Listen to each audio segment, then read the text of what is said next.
In this video, let's take a look at using traverses for exclusion areas in a surface.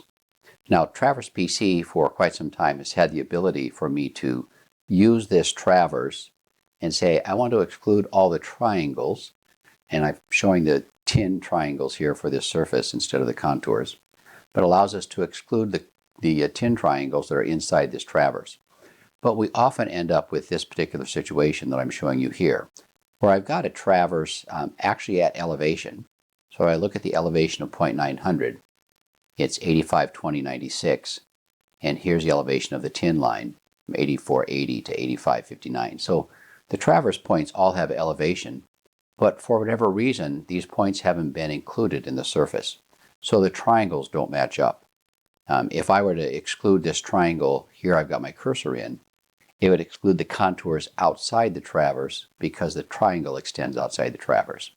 So we decided just to make this a little simpler for you, and I want to show you how that works.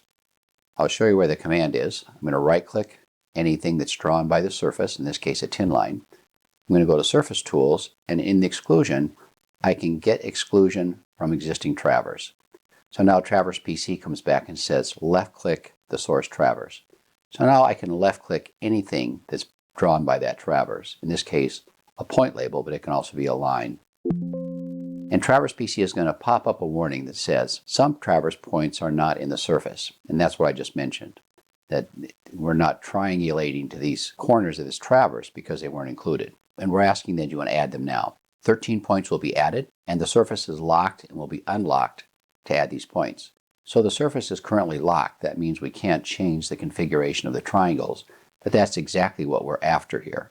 So we give you the option to say yes or no. I'm going to say yes.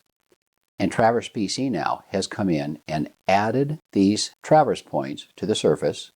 And it didn't care if it was using all the topo points as the source or a particular traverse. It adds them to whatever the source is.